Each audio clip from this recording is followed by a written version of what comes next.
Hello students, welcome back to the class. Board exams are very close and this is not the time to study everything randomly. This is the time to study smartly. In today's video, we are going to revise the most important and expected questions from matrices, determinants and three-dimensional geometry. So without any delay, let's start today's class. This is first most expected question from matrix and determinant. A matrix is 3 minus 6 minus 1, 2 minus 5 minus 1, minus 2, 4, 1. And B, another matrix that is 1 minus 2 minus 1, 0 minus 1 minus 1, 2, 0, 3.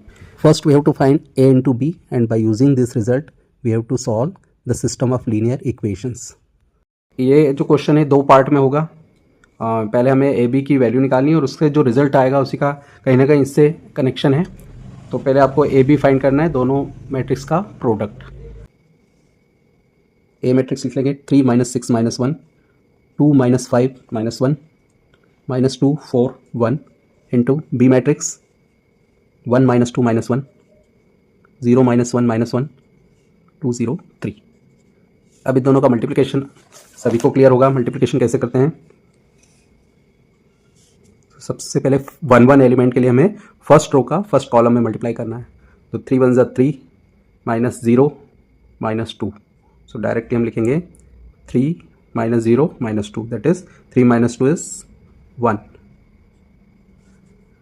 फिर यहाँ जो element आएगा वो होगा 1 2 element, मतलब first row का second column में multiply करेंगे. तो हम डायरेक्ट कर रहे हैं थोड़ा. 3 2 जा माइनस 6 प्लस 1 प्लस 6 एंड 0.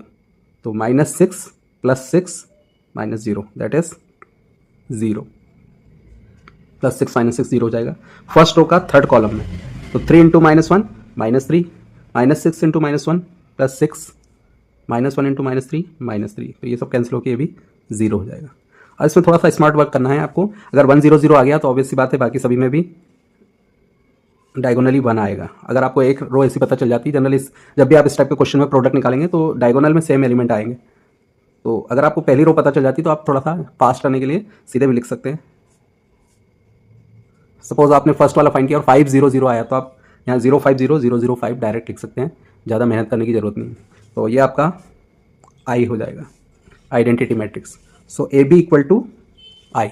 इसका ये मतलब है कि यहाँ पे दो मैट्रिक्स का प्रोडक्ट अगर आई आता है इसका मतलब वो एक दूसरे के इन्वर्स हैं. ए बी का इन्वर्स है और बी ए का इन्वर्स है. अब जो हमें मैट्रिक्स चाहिए, तीन इक्वेशन हमने जो देखी थी, तीन इक्वेशन के लिए हमें जो उनके कोफिशिएंट के लिए जो मैट्रिक्स चाहिए वो मैट्रिक्स ए से मैच हो रहा है. तो हमें यहाँ पे ए का इन्वर्स चाहिए आगे.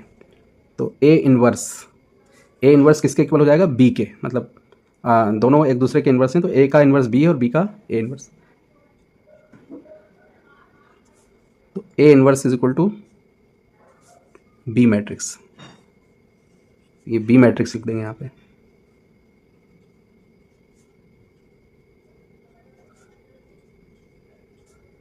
ठीक है. तो जब भी आप इस टाइप के क्वेश्चन करेंगे या तो आपको आई मिल जाएगा डायरेक्ट, या फिर कुछ और नंबर हो सकता है. यहाँ पे सपोज यहाँ पे 5 आ रहा है तो आपका 5 आई हो जाएगा. और उस केस में आपका जो इन्वर्स आएगा वो 1/5 टू समथिंग. तो जो भी यहाँ पे कोफिशिएंट आएगा, मतलब यहाँ जो भी वैल्यू आएगी वो अगर 1 आई आ रहा है ओनली तो ऐसा हो जाएगा. अगर 5 आई आ रहा है तो 5 डिवाइड में जाएगा. 7 आई आ रहा है तो इन्वर्स में इधर 1/7 आ जाएगा. तो इस तरह से बहुत सारे क्वेश्चन इससे हो सकते हैं इस रिजल्ट से. तो अब आगे बढ़ते हैं. हमें इन्वर्स मिल गया तो इन्वर्स की हेल्प से हम तीन इक्वेशन को सॉल्व करेंगे. Minus 6y minus z is equal to 3, 2x minus 5y minus z is equal to minus 2, minus 2x plus 4y plus z is equal to 5. तो यहाँ सबसे पहले आपको क्या, ये तीनों जो इक्वेशन है इनके जो एक्स वाई जेड के कोफिशिएंट्स हैं उनको हमें पी मैट्रिक्स अज्यूम करना है. 3 minus 6 minus 1, 2 minus 5 minus 1, minus 2 4 1. और जो एक्स वाई जेड है उसको हम एक्स मैट्रिक्स ले लेंगे. तो एग्जाम में आप लोग ध्यान रखें, ये जो मैट्रिक्स को आप अज्यूम कर रहे हैं इसकी भी स्टेप्स मार्किंग मिलती है. इसके हाफ या 1 मार्क मिल सकते हैं अगर आप ये मैट्रिक्स अलग अलग तीन लिखते हैं तो. और जो राइट साइड में है तीन वैल्यू है इनको हम एक कॉलम मैट्रिक्स में क्यू मैट्रिक्स मान लेंगे. 3 माइनस 2 5. तो इतना करने के भी एग्जाम में मार्क्स मिलते हैं, इसलिए कोई भी स्टेप्स जो है वो स्किप नहीं करनी है. अब ये जो सिस्टम है ये इन दोनों का लेफ्ट साइड इन दोनों का प्रोडक्ट है. तो नोटेशन फॉर्म में हम लिख सकते हैं P X is equal to right side में जो मैट्रिक्स है वो क्यू है। अब हमें एक्स वाई जेड की वैल्यू निकालनी है, मतलब हमें एक्स की वैल्यू निकालनी है। तो यहाँ एक्स मैट्रिक्स के लिए आप एक्स को लेफ्ट में रखेंगे और जो पी है वो राइट साइड में इन्वर्स फॉर्म में चला जाएगा, पी इन्वर्स क्यू। ये आपकी फर्स्ट इक्वेशन हो जाती है। अब यहाँ हमें पी इन्वर्स और क्यू दो मैट्रिक्स चाहिए, तो क्यू तो ऑलरेडी हमारे पास है, पी इन्वर्स मतलब पी का इन्वर्स चाहिए। तो पी और ए सेम है, हमने जो पहले ए देखा था प्रीवियसली मैट्रिक्स, तो ए और पी इक्वल है। हमने जो पी मैट्रिक्स लिया है वो ए मैट्रिक्स के इक्वल है। इसका मतलब जो वहाँ पे ए इन्वर्स आया था वो एक्चुअल में किसके इक्वल है, पी इन्वर्स के। तो हम यहाँ पी इन्वर्स की जगह ए इन्वर्स रख सकते हैं, ए inverse into Q.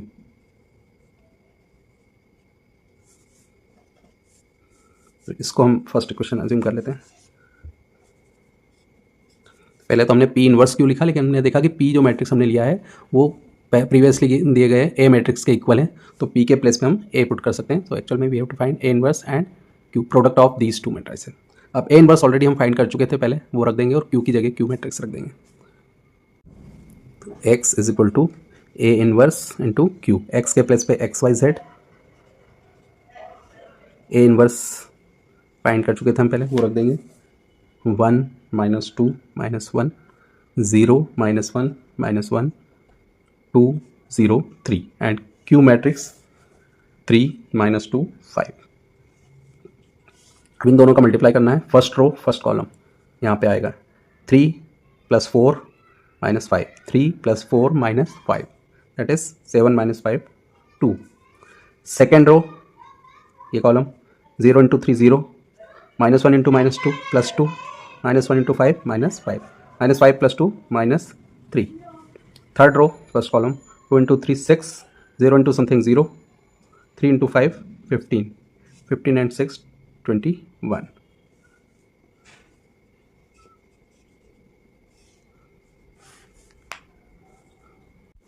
So x is equal to 2, y is equal to -3, z is equal to 21। तो एक इस टाइप का क्वेश्चन तैयार रखें और इसमें थोड़ा सा चेंज करके भी दे सकते हैं क्वेश्चन। तो यहाँ हम थोड़ा फास्ट कर लेते हैं, b × a।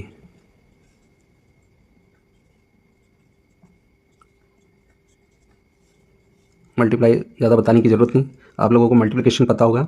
हमें दोनों मैट्रिक्स का मल्टीप्लाई करना है और ये वेरीफाई करना है कि it is equal to 6i। तो इसमें भी थोड़ा स्मार्ट वर्क करना है कि आप पहली जो फर्स्ट रो का फर्स्ट कॉलम करेंगे तो 6 आएगा, अगर 6i है तो यहाँ 6 आएगा और डायगोनल में 6 आता ही है। अगर 6i के इक्वल है तो डायगोनल में 6 आएगा। तो एक रो हम देख लेते हैं वेरीफाई करने के लिए, बाकी आप थोड़ा फास्ट लिख सकते हैं without calculation. 2 1 2, first row first column 2 1 2 2 2 4 -4 × 0 0, तो ये 6 आ गया यहाँ पे। तो 6 आ गया, अब इधर 0 0 आएगा, एक बार देख लेते हैं यहाँ 0 आ रहा है कि नहीं।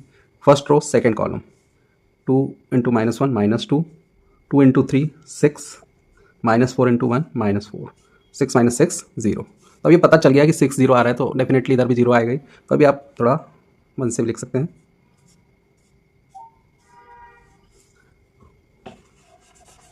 तो ये जो मैट्रिक्स मिल रहा है हमें, अगर इसमें से 6 कॉमन ले लें तो ये आइडेंटिटी मैट्रिक्स बन जाता है, it means it is 6i। अब यहाँ पे हमें मिल रहा है b × a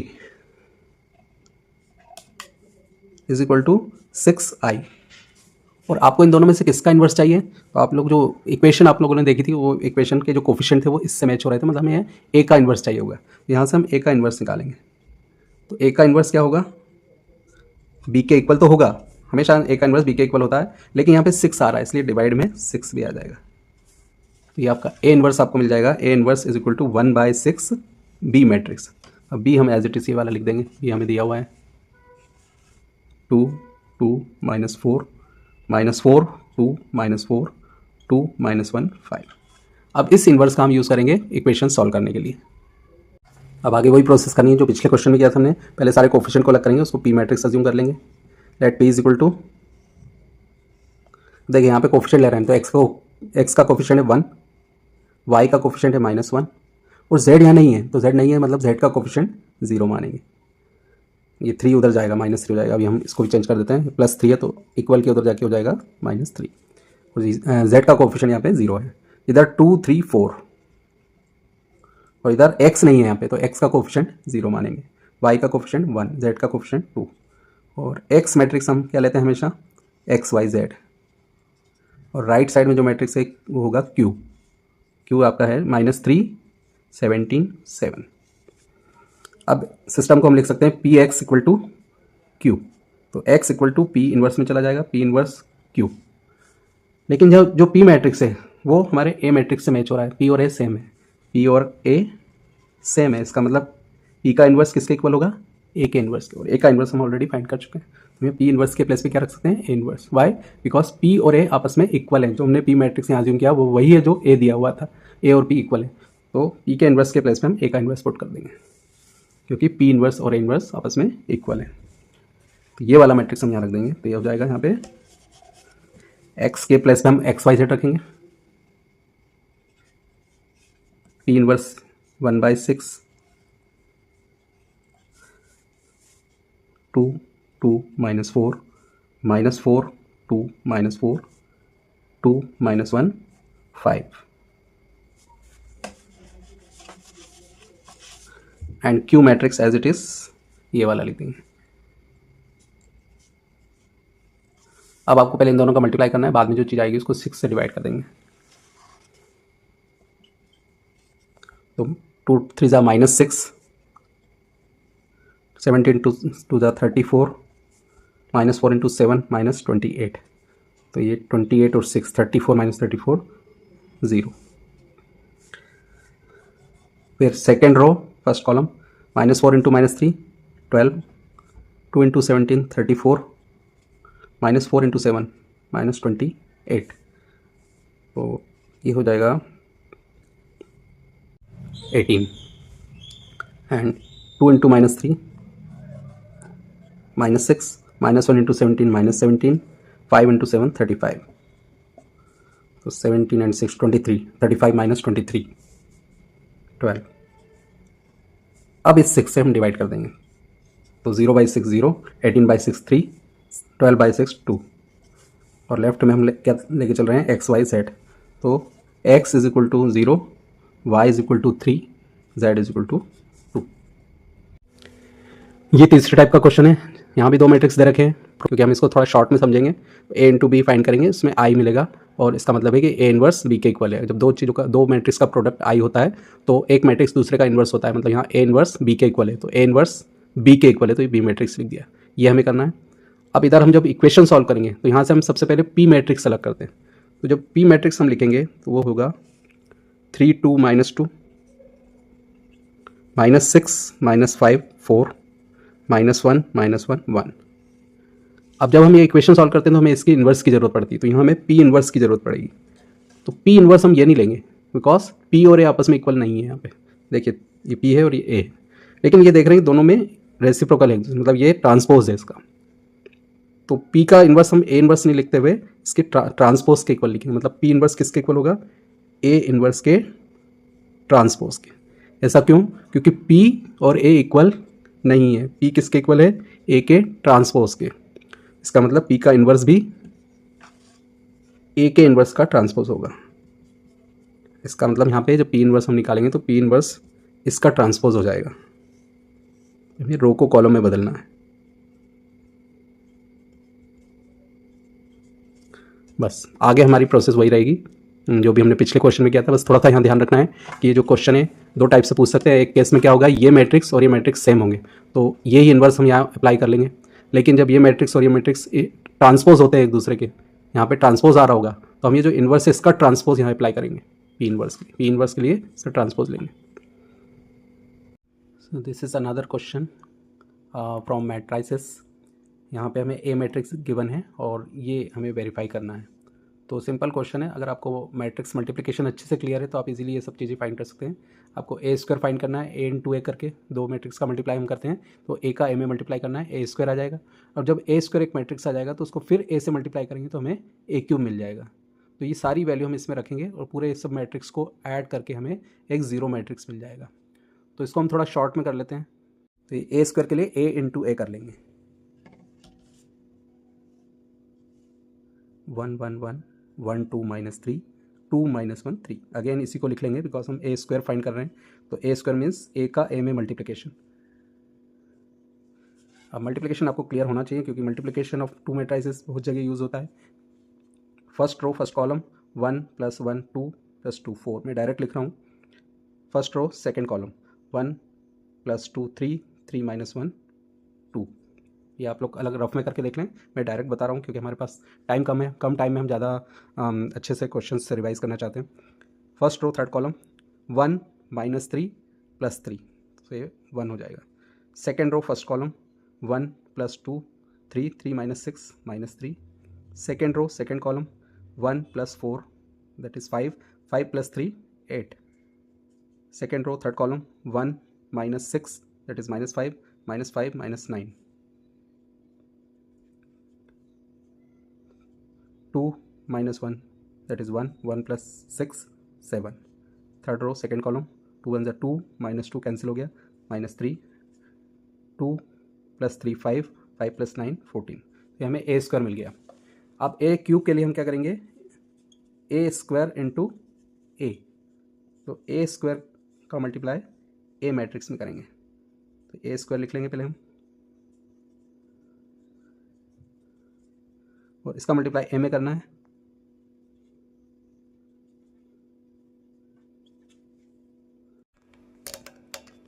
तो ये हमने ए क्यूब फाइंड कर लिया ए स्क्वायर का ए में मल्टीप्लाई करके, तो ये मैंने डायरेक्ट लिख दिया है। ए स्क्वायर यानी ए मैट्रिक्स में ए का फिर से मल्टीप्लाई करेंगे तो हमें ये मिल जाएगा। अब हमें ये सारी वैल्यू जो है ये हमें ऊपर रखना है इसमें, और सभी मैट्रिक्स को ऐड करके ज़ीरो मैट्रिक्स प्रूव करना है। तो सबसे पहले ए क्यूब की जगह ए क्यूब रख देंगे,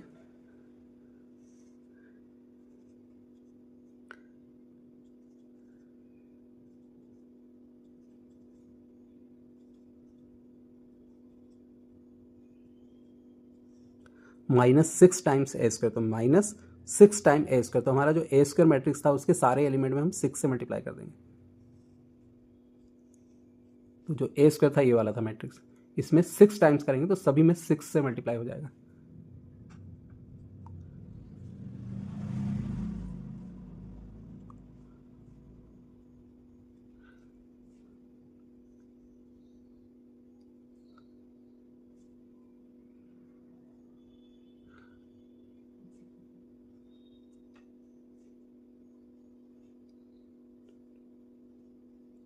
+5 टाइम्स ए, तो जो हमारा ए मैट्रिक्स था उसके सभी एलिमेंट में 5 से मल्टीप्लाई हो जाएगा। तो ए हमारा था 1 1 1 यानी 5 5 5 1 2 -3 5 10 -15 5 2 10 -5 15। ये हमने 5 टाइम्स ए कर दिया, ए के सभी में 5 से मल्टीप्लाई कर दिया। प्लस 11i का मतलब है आइडेंटिटी मैट्रिक्स के सभी एलिमेंट में 11 से मल्टीप्लाई हो जाएगा। तो आइडेंटिटी मैट्रिक्स में डायगोनल में 1 1 1 होता है और बाकी सब 0 होते हैं, तो डायगोनल में 11 11 11 आ जाएगा, रेस्ट ऑल विल बी 0। अब इन सबको हमें प्लस माइनस करना है, तो कॉरेस्पॉन्डिंग एलिमेंट 8 इधर से लेंगे, प्लस का 5 8 5 13 13 और 11 24, और इधर माइनस का 24 है, तो ये 0 हो गया। फिर इधर से 7 पॉजिटिव लिया, +5 7 और 5 12 12, और इधर 0 है तो 12 भी रहा, और इधर माइनस का 12 है तो ये 0 हो जाएगा। तो अब ज़्यादा मेहनत करने की ज़रूरत नहीं, सभी एलिमेंट 0 होंगे। So directly we can write all the elements are 0। So that is what we have to prove कि sum of all the matrices are equal to 0। ये last 5th question matrix and determinants है, जिसमें हमें 3 equation को solve करना है, लेकिन normal inverse निकाल करके और उस मेथड से करना है। तो इसका सॉल्यूशन आप वीडियो को पॉज करके डायरेक्टली देख सकते हैं सॉल्यूशन में से।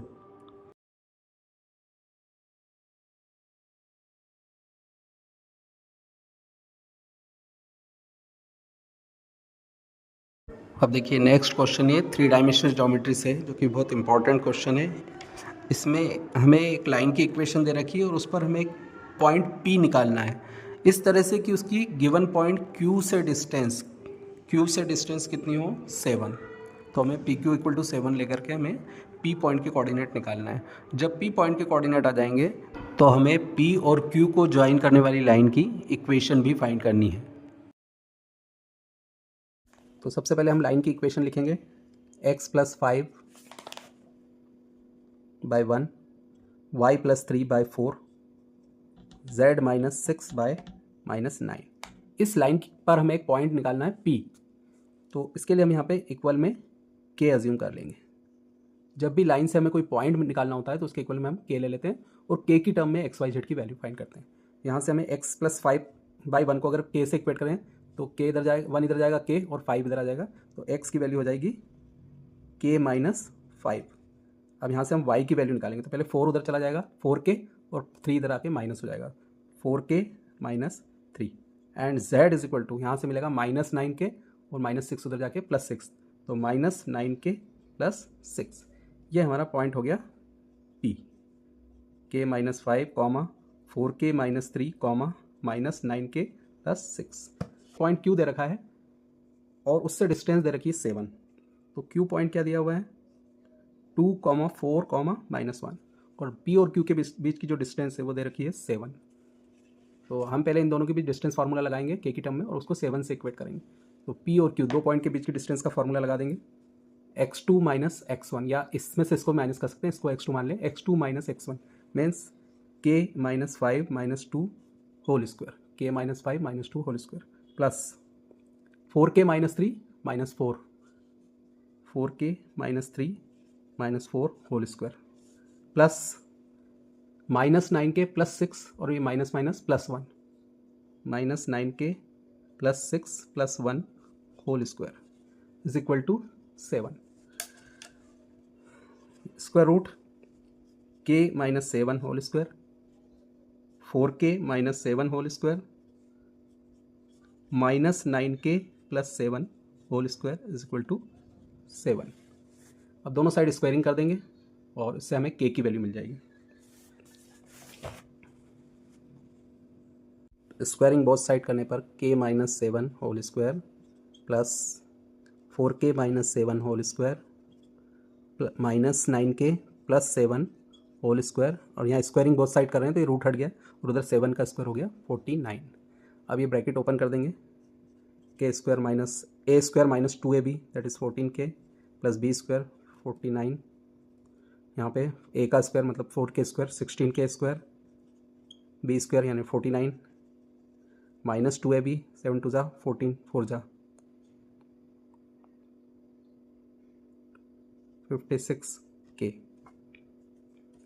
-9K होल स्क्वायर 81K², 7 का स्क्वायर 49 -2AB 9 2 = 18 × 7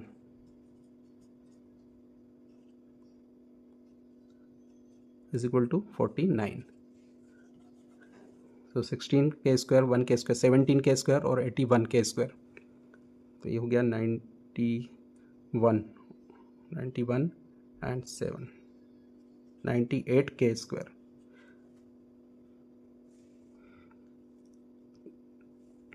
49 49 98 और 49, अच्छा एक 49 से एक 49 कैंसिल कर देंगे तो 98 बचेगा एंड 14K और 56K 60 70 और 126 minus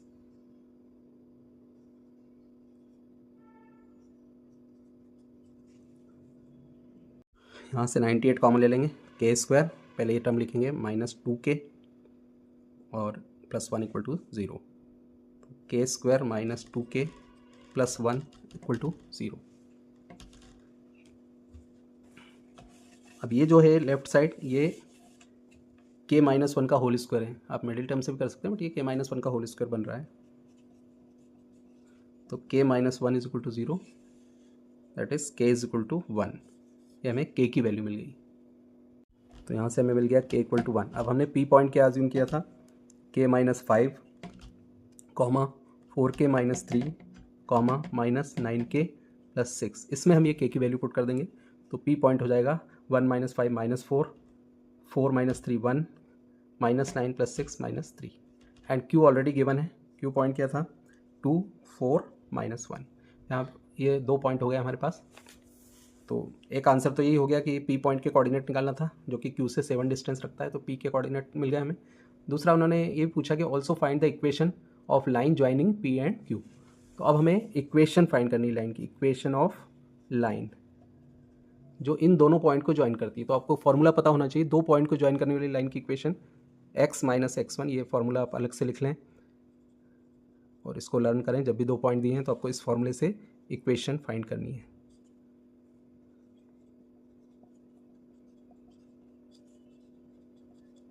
x minus x1 by x2 minus x1 equal to y minus y1 by y2 minus y1 equal to z minus z1 by z2 minus z1। ये x1 y1 z1 और ये x2 y2 z2 है। तो put कर देंगे, इसको x1 y1 z1 मान रहे हैं हम, तो x minus minus plus upon x2 minus x1 2 plus 4 6 y minus y1 minus 1 4 minus 1 3 z minus minus plus z plus 3 minus 1 minus minus plus minus 1 plus 3 2। ये हमारी इक्वेशन आ गई।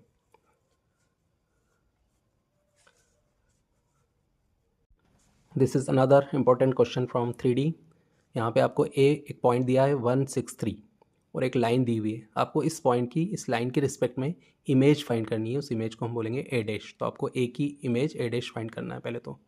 और जब इमेज आ जाती है तो आपके पास दो पॉइंट हो जाएंगे, एक तो दिया हुआ है और एक ए डैश आप जो फाइंड करेंगे। तो बाद में उन्होंने बोला कि ए और ए डैश को ज्वाइन करने वाली लाइन की इक्वेशन भी फाइंड करनी है। तो जो पिछले क्वेश्चन में हमने दो पॉइंट को ज्वाइन करने वाली लाइन की इक्वेशन निकाली थी, उसी मेथड से हम ये करेंगे। तो ये दो पार्ट में होगा। पहले आपको इमेज फाइंड करनी है इस पॉइंट की इस लाइन के रिस्पेक्ट में। तो इसके लिए हम क्या करेंगे, एक पॉइंट को मार्क कर देंगे और इधर ये लाइन ले लेंगे। लाइन की इक्वेशन लिख लेंगे इधर।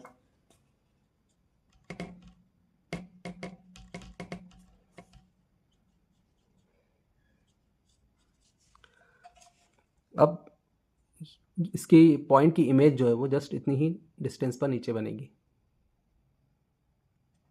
मान लो ये ए डैश इमेज है, ये हमें फाइंड करना है। और ये जो पॉइंट है पी मिड पॉइंट होगा, क्योंकि ऑब्जेक्ट और इमेज दोनों का सेंटर पॉइंट क्या होगा, पी। तो यहाँ पे आपको पहले पी फाइंड करना होगा, पी से फिर आप मिड पॉइंट फार्मूला लगा के ए डैश निकालेंगे। तो यहाँ आपको इमेज को अज्यूम कर लेना है अल्फ़ा बीटा गामा। अब अगर ये मिड पॉइंट मिल जाता है हमें, तो मिड पॉइंट फार्मूले से हम फिर ये अननोन वैल्यू फाइंड कर सकते हैं। तो सबसे पहले आपको पी पॉइंट के कोऑर्डिनेट निकालना है। वो आप कहाँ से निकालेंगे, इस लाइन की इक्वेशन से, क्योंकि जो पी पॉइंट है वो इस लाइन पर लाई कर रहा है। तो वो पिछले सम जैसा हम इसके इक्वल में के अज्यूम कर लेंगे और एक्स वाई जेड की वैल्यू निकालेंगे के की टर्म में, जिससे हमें पी के कोऑर्डिनेट मिल जाएंगे।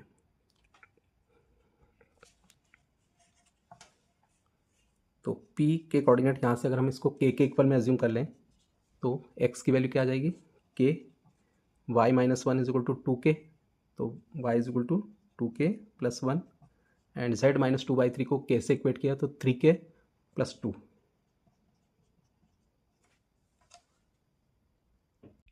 अब यहाँ पे हम देख सकते हैं कि AP और लाइन आपस में परपेंडिकुलर है। जब भी ऑब्जेक्ट से हम यहाँ पे इमेज को ज्वाइन करते हैं तो जो लाइन होती है वो लाइन पर परपेंडिकुलर ड्रॉ करते हुए इंटरसेक्ट होती है। तो यहाँ पे AP और ये परपेंडिकुलर हैं, तो इन दोनों के बीच आपको एक परपेंडिकुलर कंडीशन यूज़ करनी है। उसके लिए हम इसके डायरेक्शन रेशो निकालेंगे और लाइन के डायरेक्शन रेशो ऑलरेडी ये होते ही हैं। इनके बीच हम परपेंडिकुलर कंडीशन अप्लाई करेंगे, जो कि होती है A1 A2 plus B1 B2 plus C1 C2 equal to 0। A1 A2 plus B1 B2 plus C1 C2 is equal to 0।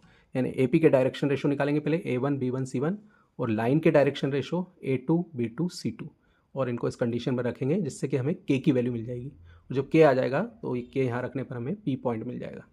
तो सबसे पहले हमें एपी के डायरेक्शन रेशो चाहिए। तो डायरेक्शन रेशो के लिए क्या होता है, डायरेक्शन रेशो ऑफ एपी, उसके लिए हमें क्या करना पड़ेगा, A1 पहला डायरेक्शन रेशो को हमने A1 मान लिया। A1 के लिए हमें क्या करना पड़ेगा, P में से A को माइनस करना है। तो P का जो x कोऑर्डिनेट है उसमें से A का x कोऑर्डिनेट माइनस हो जाएगा, यानी K में से क्या माइनस हो जाएगा, 1, क्योंकि फॉर्मूला होता है x2 माइनस x1, A होता है x2 माइनस x1, तो K माइनस 1। फिर B1 के लिए 2K प्लस 1, y में से इस y को माइनस करना है। तो दूसरा direction ratio B1 is equal to y2 minus y1, मतलब y2 होगा 2K प्लस 1, y1 होगा 6। तो 2K प्लस 1 में से 6 माइनस हो जाएगा, 2K plus 1 minus 6 that is 2K minus 5।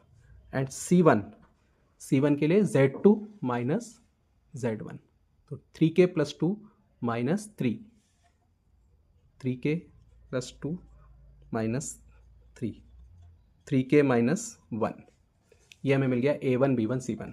ये किसके डायरेक्शन रेशो हैं, ए पी के, और लाइन के डायरेक्शन रेशो ये होते हैं जो लाइन की इक्वेशन के डिनोमिनेटर में होते हैं। तो ये A2 B2 C2 ऑलरेडी दिए हुए हैं, तो 1 2 3 A2 1 B2 2 C2 3। अब ये वैल्यू हम रख देंगे परपेंडिकुलर कंडीशन में, क्योंकि AP और लाइन आपस में परपेंडिकुलर हैं।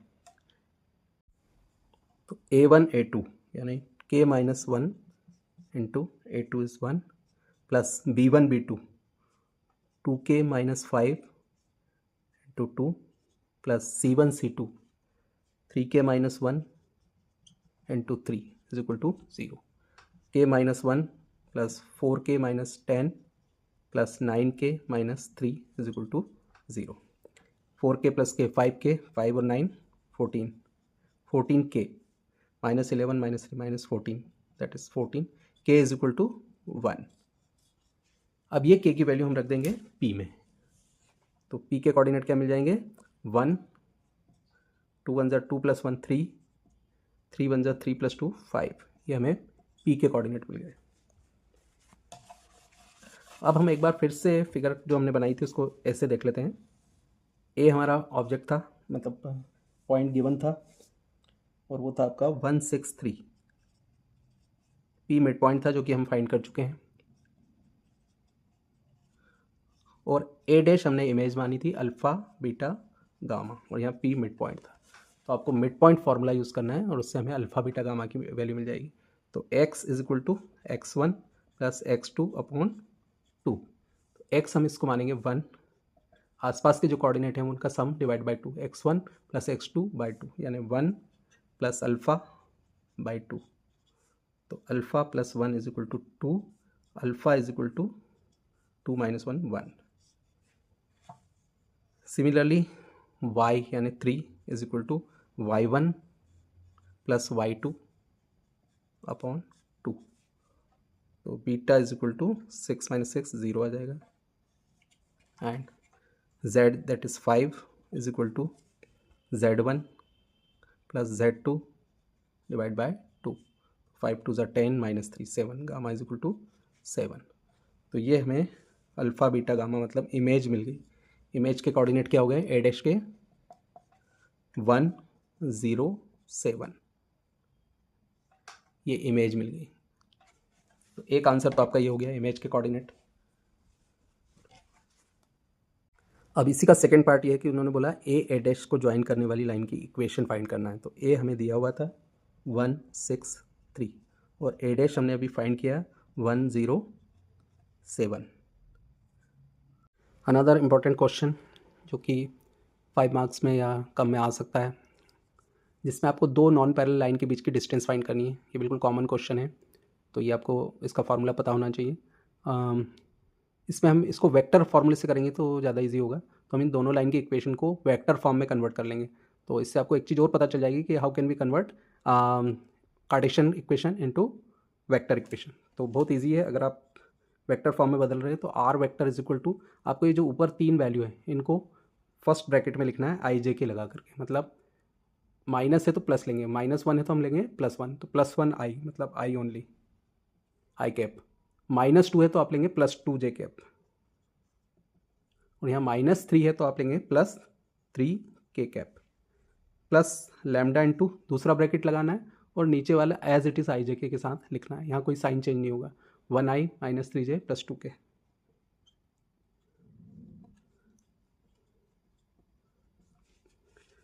सिमिलरली सेकेंड लाइन की इक्वेशन में ऊपर 4 5 6 लेंगे, माइनस में तो प्लस में, तो 4i + 5j + 6k, और लेमडा हम ले चुके हैं तो यहाँ दूसरा कांस्टेंट म्यू ले लेंगे, और नीचे है 2 3 1, तो 2i cap + 3j cap + k cap. तो ये हमारा वेक्टर फॉर्म में इक्वेशन हो गई। कभी कभी 2 मार्क्स में ये भी पूछ लेते हैं कि वेक्टर कार्टेशियन इक्वेशन से वेक्टर इक्वेशन में चेंज करना, तो आपको पता होना चाहिए कि how can we change equation from cartesian to vector, और अगर वेक्टर से कार्टेशियन बनाना है तो वापस उल्टा रिवर्स प्रोसेस कर लेंगे। अब हमें शॉर्टेस्ट डिस्टेंस फार्मूला यूज़ करना है, जिसके लिए हमें 4 वेक्टर की जरूरत पड़ेगी, A1 vector, B1 vector, A2 vector and B2 vector. तो ये चारों वेक्टर हम अलग अलग लिख लेंगे पहले। अब ये इमेज हमें मिल चुकी है और ये पॉइंट दिया हुआ है दोनों को ज्वाइन करने वाली लाइन की इक्वेशन के लिए। इसको हम x1 y1 Z1 और इसको X2 Y2 Z2 अज्यूम करेंगे। और फॉर्मूला एक बार फिर से देखिए, पिछले में भी अप्लाई किया था, x minus X one by X2 minus X1, y minus Y1 by Y2 minus Y1, z minus Z1 by Z2 minus Z1. By putting value, we get equation of line joining A and A dash. X minus X1, that is 1, 1 minus 1 0, y minus 6, y2 minus y1 minus 6, z minus 3, 7 minus 3 4. ये A dash को join करने वाली line की equation है। तो सबसे पहले हमें फॉर्मूले के लिए A2 vector minus A1 vector चाहिए।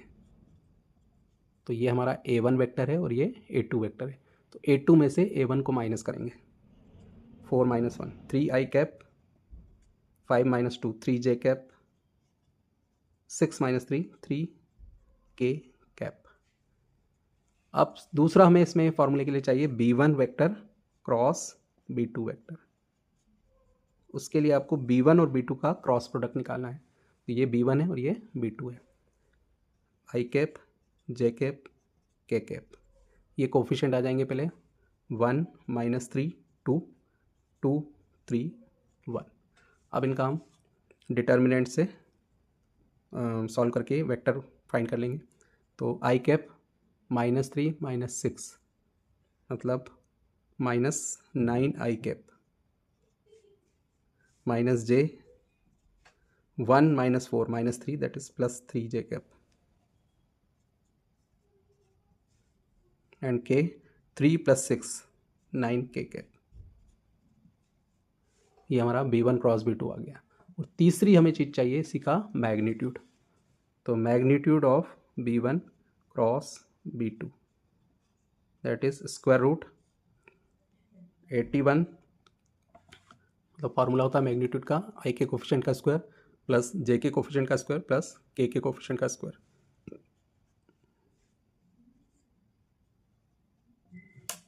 So it is 171। तो दो लाइन के बीच जब भी हम डिस्टेंस फाइंड करते हैं तो अगर आपको कार्टेशियन इक्वेशन दिए तो पहले वेक्टर इक्वेशन बना लेंगे और इससे 4 वेक्टर अलग लिख लेंगे, A1 vector, A2 vector, B1 vector, B2 vector. और 3 चीज़ें चाहिए इसके लिए फार्मूले के लिए हमें। एक तो A2 माइनस A1 वेक्टर, तो इसमें से इसको माइनस किया। B1 क्रॉस B2 मतलब इन दोनों वेक्टर का क्रॉस प्रोडक्ट कैसे निकालेंगे? पहली रो में आई जे के, फिर B1 के कोफिशिएंट, फिर B2 के कोफिशिएंट, और डिटर्मिनेंट जैसे हम सॉल्व करते हैं उस तरीके से ये B1 क्रॉस B2 आ जाएगा। और फिर इसी का मैग्नीट्यूड निकालना है। उसके लिए अंडर रूट के अंदर तीनों के कोफिशिएंट का स्क्वायर। अब ये तीनों चीज़ जब आ गई तो आपको फॉर्मूले में इनको रखना है। तो जो फॉर्मूला होता है शॉर्टेस्ट डिस्टेंस का वो है SD is equal to shortest distance is equal to B1 vector cross B2 vector dot A2 vector minus A1 vector upon magnitude of B1 cross B2। तो ये तीनों चीज़ हमने अलग अलग फाइंड कर ली थी, वो यहाँ रख देंगे। तो ऊपर तो 2 वेक्टर का डॉट प्रोडक्ट हो रहा है, नीचे मैग्नीट्यूड ऑलरेडी हम फाइंड कर चुके हैं। तो B1 क्रॉस B2 हमारा वेक्टर था माइनस 9 आई कैप प्लस 3 जे कैप प्लस 9 के cap dot A2 minus A1 था हमारा 3 आई कैप 3 जे कैप 3 के कैप। और B1 क्रॉस B2 का मैग्नीट्यूड था हमारा अंडर रूट 171। अब फाइनली हमें इन दोनों का डॉट प्रोडक्ट निकालना है, तो उससे एक न्यूमेरिकल वैल्यू आ जाएगी।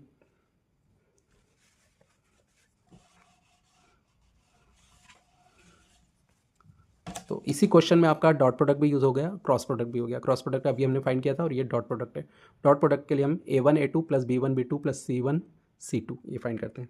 तो आई के कोफिशिएंट है minus 9 into 3 minus 27, 3 into 3 9, 9 into 3 27 upon under root 171। 27 cancel, हालांकि ये पूरा मॉड में आता है लेकिन यहाँ तो ऑलरेडी पॉजिटिव है। 9 बाय अंडर रूट 171 ये distance between 2 non parallel line है।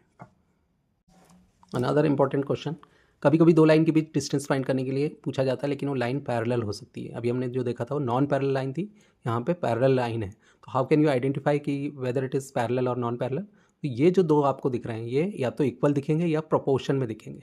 तो आपको केयरफुली देखना है कि लेमडा और म्यू के जो कोफिशिएंट वेक्टर हैं ये क्या आपस में इक्वल दिख रहे हैं या प्रोपोर्शनल है। मान लो जैसे 2 3 6 है तो यहाँ 4 6 12 हो सकता है, मतलब ये प्रोपोर्शन में होंगे या फिर इक्वल होंगे। तो अगर इक्वल या प्रोपोर्शन में ये दोनों हैं वेक्टर तो आप समझ जाएँ कि ये पैरेलल लाइन है। और पैरेलल लाइन अगर है तो उनके बीच के डिस्टेंस का फार्मूला थोड़ा सा डिफरेंट होता है। फार्मूला क्या है पहले आपको लिख लें। Shortest distance between parallel line is equal to, यहाँ पे वो तो सेम ही आता है, A2 माइनस A1, या पहले हम B को लिख लेते हैं B वेक्टर। अब यहाँ B1 B2 इसलिए नहीं है क्योंकि ये B1 और B2 होता है, लेकिन यहाँ B1 और B2 दोनों इक्वल हैं तो दोनों को हम B1 B2 नहीं लिखते हुए क्या लिखेंगे B। लेकिन हाँ A1 और A2 डिफरेंट है, इसको A1 वेक्टर इसको A2 वेक्टर। ये B1 B2 होता अगर डिफरेंट होता, लेकिन सेम है तो B लिखेंगे हम केवल। A1 A2 और B तीन वेक्टर होंगे तो B cross A2 minus A1 vector upon magnitude of B। ये फॉर्मूला यूज़ होगा इसमें। यहाँ क्रॉस प्रोडक्ट आता है जबकि पिछले में डॉट था, ऊपर क्रॉस प्रोडक्ट आएगा। यहाँ आपको क्या करना है, एक तो B वेक्टर निकालना है उसका मैग्नीट्यूड और A2 माइनस A1 वेक्टर। सबसे पहले हम देखेंगे A2 माइनस A1, यानी इसमें से इसको माइनस करना है। A2 vector minus A1 vector, 3i minus i 2i cap, 3j minus 2j plus j cap -5 + 4 minus k cap. और B वेक्टर आपका ये दोनों में से कोई सा भी ले सकते हैं, 2i cap, 3j cap, 6k cap. और तीसरा हमें चाहिए इसका मैग्नीट्यूड, तो B का मैग्नीट्यूड √2 का स्क्वायर 4, 3 का स्क्वायर 9, 6 का स्क्वायर 36, तो ये हो जाएगा 7।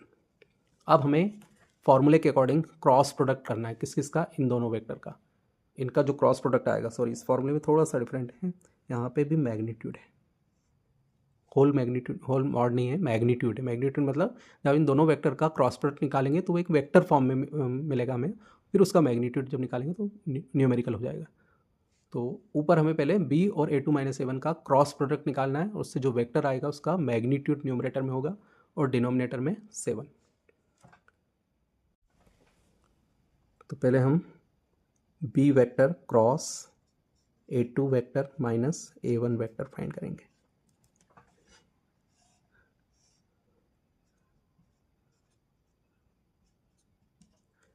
पहले B के कोफिशिएंट दैट इज 2 3 6, फिर A2 माइनस A1 यानी 2 1 माइनस 1,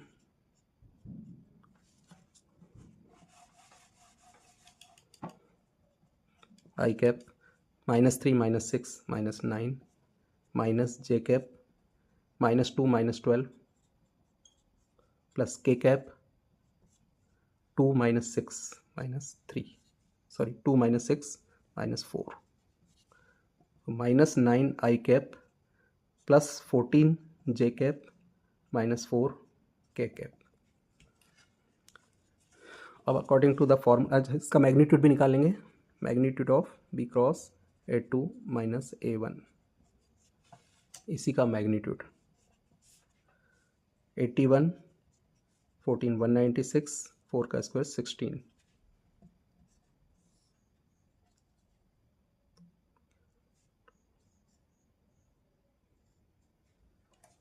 √293।